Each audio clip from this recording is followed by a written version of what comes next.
believes they're dead. Imagine waking up, hearing your own voice, feeling your own hands, watching people talk to you, and still being convinced you are not really alive. Not in a Monday morning, I feel dead inside way. This is deeper, colder, and much more frightening. In Cotard syndrome, sometimes called a nihilistic delusion, a person may believe they are dead, do not exist, have lost their organs, or that parts of their body have stopped working. Medical case reports describe it as a rare psychiatric condition involving beliefs like being dead, missing organs, or no longer existing. The strange part is not that the person is pretending, they are not. To them, the belief can feel as real as gravity. The brain is supposed to build a constant sense of, I am here, this is my body, this is me. But when mood, perception, emotion, and body awareness get severely disrupted, that inner signal can collapse. It is like the brain's identity desk loses the paperwork and stamps the whole file. Person not found. That is why this condition is so haunting. A person can be breathing, walking, eating less, speaking to family, and still feel detached from life itself, as if the world is happening behind glass. Some cases appear alongside severe depression, psychosis, schizophrenia, neurological injury, or other serious conditions, so this is not a spooky personality quirk. It is a serious mental health symptom that deserves care, not mockery. The human part matters here. Someone with this belief may be terrified, isolated, or unable to trust what their own body is telling them. So the lesson is not, look how weird the brain is. The lesson is, reality is not just outside you. Your brain has to generate the feeling that you exist inside it. And when that system breaks, the scariest ghost story is not a haunted house. It is a living person whose brain has stopped letting them feel alive. Skin turns blue. Seeing skin, lips, or fingernails turn blue is not just a weird color change. It is your body's oxygen delivery system waving a very serious flag. Normally, hemoglobin, the protein inside red blood cells, grabs oxygen in the lungs and carries it around the body like millions of tiny delivery trucks. Red blood looks bright when those trucks are loaded with oxygen. But when oxygen levels are low, or when hemoglobin cannot carry oxygen properly, the color can shift toward blue, purple, or gray.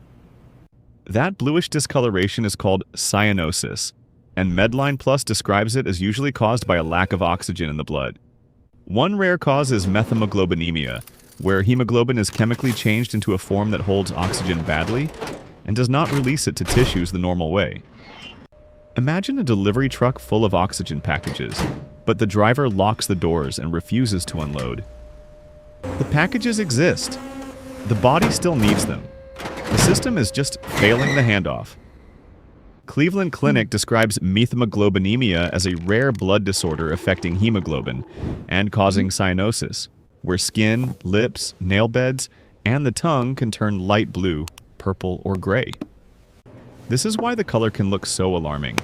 It is not paint, it is blood chemistry showing through the skin. Sometimes blue hands or feet can happen from cold or circulation changes, like the bodyguarding heat near the core.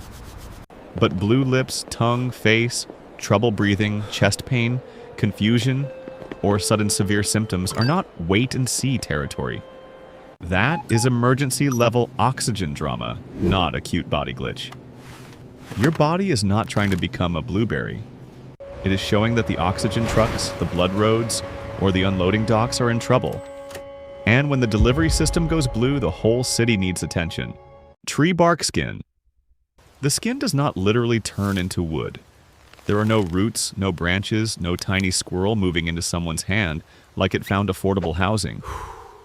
What happens is stranger and much more human. In a rare condition called Epidermodysplasia verruciformis, the skin becomes unusually vulnerable to certain types of human papillomavirus, or HPV. Most people's immune system can keep those viruses under control, but in this condition, the skin's defense system struggles, and wart-like growths can build up into thick, rough patches, especially on areas like the hands, feet, face, or limbs. The reason it gets called tree bark skin is the texture. The growths can become hard, layered, and uneven, like the skin is wearing armor it never asked for. But that nickname can make people forget the person underneath. This is not a costume. It is not a party trick. It is someone's daily life, holding a cup, buttoning a shirt, walking outside, or dealing with strangers staring like their eyes forgot basic manners. The mechanism is less human turning into a tree and more skin cells reacting badly because a virus keeps getting past the security desk. Imagine a building where the front door scanner is broken and the same annoying guests keep coming in, rearranging furniture and refusing to leave. That is closer to what the skin is dealing with. Some forms can also raise the risk of certain skin cancers, especially in sun-exposed areas, so this condition is not just cosmetic. It needs medical care, monitoring, and a lot more compassion than the internet usually gives it. Because tree bark skin is not a monster story. It is immunity, virus behavior, skin growth, and a person trying to live inside a body that keeps building rough walls where soft skin should be. Body turns into bone. The body is not growing armor to become stronger. It is making a terrifying construction mistake, building bone in places where bone was never supposed to be. In a rare condition called Fibrodysplasia, Ossificans Progressiva, or FOP, soft tissues like muscles, tendons, and ligaments can slowly turn into extra bone. Not stiff from sitting too long stiff. More like the body sends a construction crew into the wrong room and says, concrete the curtains, the couch, and the doorway. The painful part is that flare-ups can happen after inflammation or injury, and even small trauma may trigger more bone growth. That means something as ordinary as a bump, a fall, or an injection can become a much bigger problem for someone with this condition. The mechanism is linked to a mutation affecting bone growth signaling, especially the ACVR1 gene, which helps control how the body responds to bone morphogenetic proteins. In simple terms, one of the body's build bone here signals gets misread. The repair system tries to help, but it brings bricks to the wrong address. Over time, extra bone can form across joints and soft tissues, making movement harder, like the body is slowly welding doors shut from the inside. This is why FOP is not just about stiffness. It can affect daily life in brutal little ways. Turning the neck, lifting the arms, sitting comfortably, walking, even breathing if the chest becomes restricted. And the human part matters. People with this condition are not fragile statues. They are people navigating a body where healing can accidentally become locking. Because body turning into bone is not a superhero upgrade. It is biology losing the blueprint, sending the repair crew to the wrong floor, and slowly building walls where movement used to live. Sleeps for days. This is not someone being lazy, dramatic, or just really good at naps. This is the brain pulling the curtains down, locking the front door, and hanging a sign that says, closed for maintenance, while everyone outside is still trying to live a normal week. In Kleine-Levin syndrome, a rare sleep disorder, people can have episodes where they sleep for extremely long periods, sometimes waking only to eat, use the bathroom, or briefly interact before falling back into sleep again. During these episodes, the person may seem confused, foggy, irritable, emotionally different, or disconnected from normal life. Imagine trying to wake up from deep underwater while the rest of the world is shouting through a pillow. That is closer to the feeling than, I stayed up late and now I'm tired. The exact cause is not fully understood, but researchers suspect the problem involves brain systems that regulate sleep, appetite, behavior, and alertness, including areas like the hypothalamus. That makes sense because the hypothalamus is like the body's tiny control desk for hunger, temperature, hormones, and sleep-wake timing. When that control desk glitches, the person does not just get sleepy. Their whole rhythm can fall out of sync, like a phone switching into airplane mode and refusing to explain itself. The hardest part is how invisible it can look from the outside. People may judge it as laziness, avoidance, or bad discipline. But during an episode, the brain is not simply choosing sleep. It is being pulled into it. And between episodes, many people may return closer to normal, which can make the condition even more confusing for everyone around them. Because sleeping for days is not a talent, a mood, or a weekend plan that got out of hand. It is a rare brain state disorder where the sleep switch can get stuck, and the person inside still deserves patience, care, and a world that does not mistake a medical storm for a character flaw. Allergic to water. For most people, water is the most boring substance on Earth. You drink it, shower in it, get rained on by it, and occasionally spill it on your shirt right before leaving the house like life has excellent comedic timing. But in aquagenic urticaria, contact with water can trigger the skin to react with itching, burning, stinging, redness, or hive-like bumps. The surreal part is that it can happen with different kinds of water. Tap water, rain, sweat, or even tears. Because the trigger is not dirty water.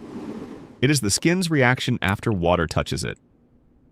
DermNet describes aquagenic urticaria as a rare condition where contact with water causes hives, often with itching, burning, or prickling. This does not mean the person is allergic to the water inside their own body, like a human body rejecting its own plumbing. That would be impossible level drama.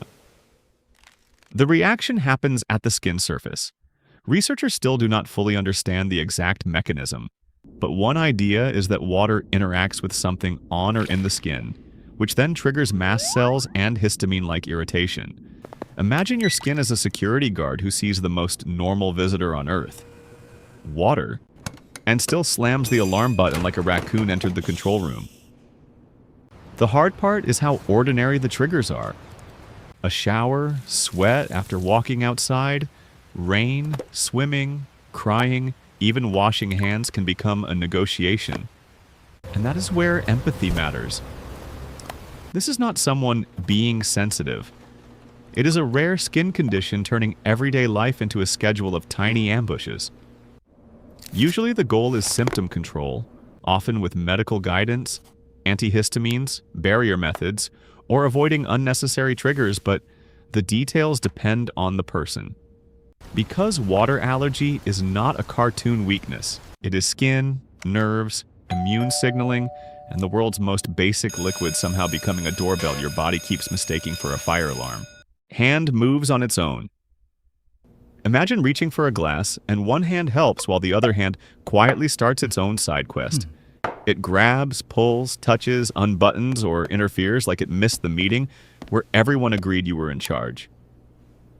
In alien hand syndrome, a person may experience complex hand movements that feel outside voluntary control. The hand can seem purposeful, but the person does not feel like they intentionally commanded it. That is the unsettling part. It is not a simple twitch. It can look like the hand has a tiny rebellious intern living inside it, making decisions without permission. The real mechanism is not possession. It is brain network disruption. Voluntary movement needs planning, intention, body awareness, and feedback to work together. Areas like the frontal lobes, corpus callosum, parietal regions, and motor networks can be involved depending on the case. The corpus callosum is the thick bridge connecting the two brain hemispheres. If that communication is damaged, one side of the body can start acting like it did not get the shared office memo. After strokes, brain surgery, tumors, neurodegenerative disease, or other neurological injuries, the sense of agency, that feeling of "I chose this movement," can break away from the movement itself. So the hand moves, but the person feels like a passenger watching their own limb touch the steering wheel.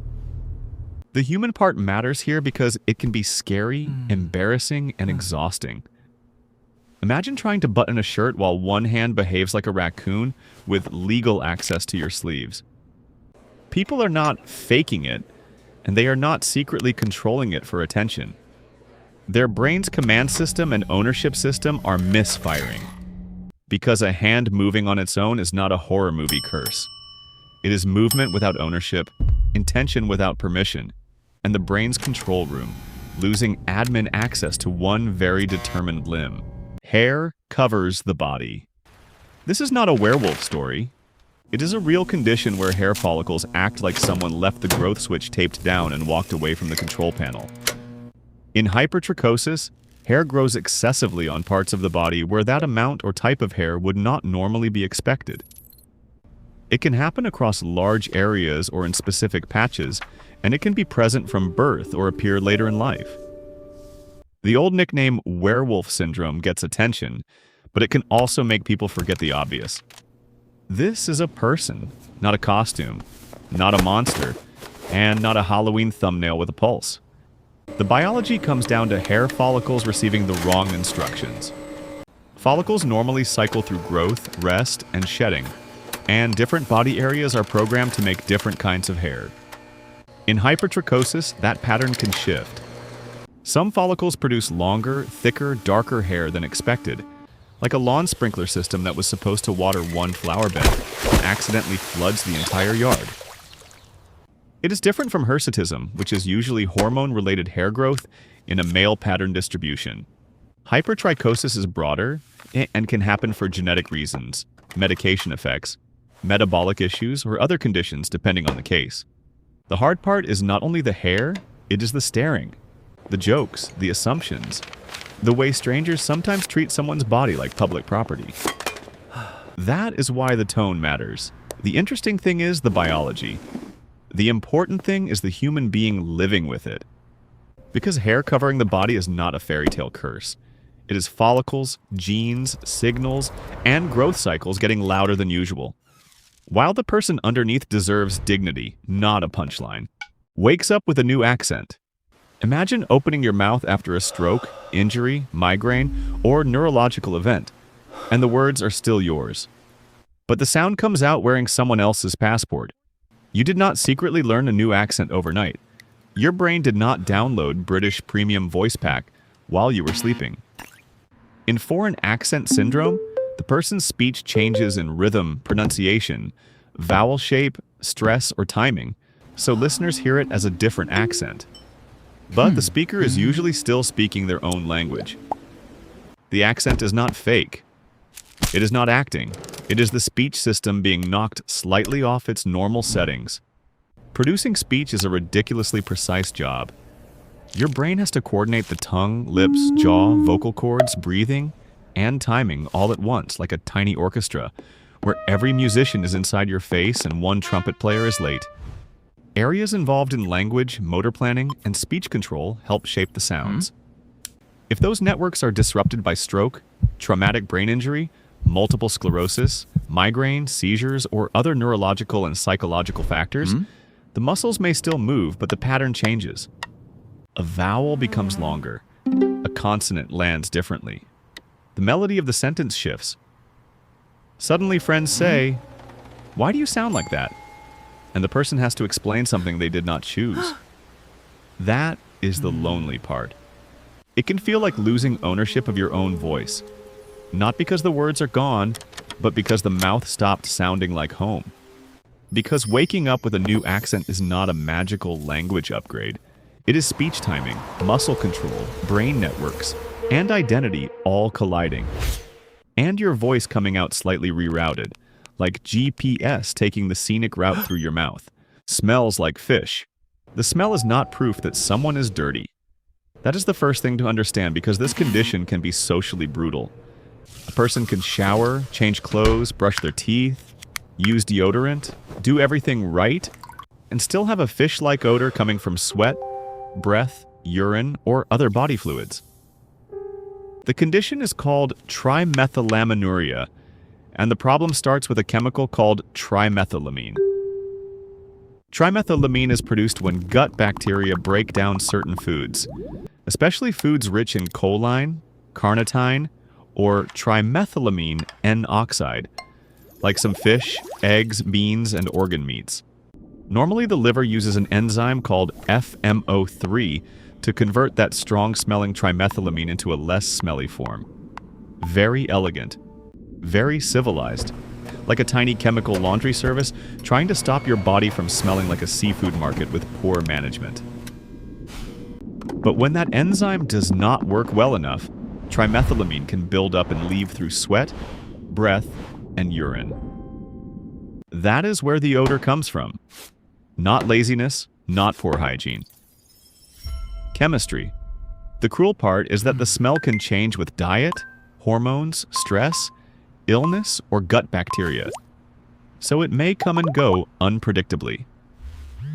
Imagine your own metabolism having a broken exhaust filter, then society blaming you for the smoke. That is why empathy matters here. People with this condition may deal with anxiety, embarrassment, isolation, and constant fear that others will notice before they do. This is not a punchline. It is a daily life problem wrapped in a smell people misunderstand. Because smelling like fish is not someone failing at cleanliness. It is gut bacteria, liver enzymes, food chemicals, and body fluids turning into a scent signal nobody asked for, while the person underneath deserves compassion, not judgment. Which sign surprised you most? Tell us in the comments, and stay tuned for the next video by liking and subscribing to the channel. Thank you for watching.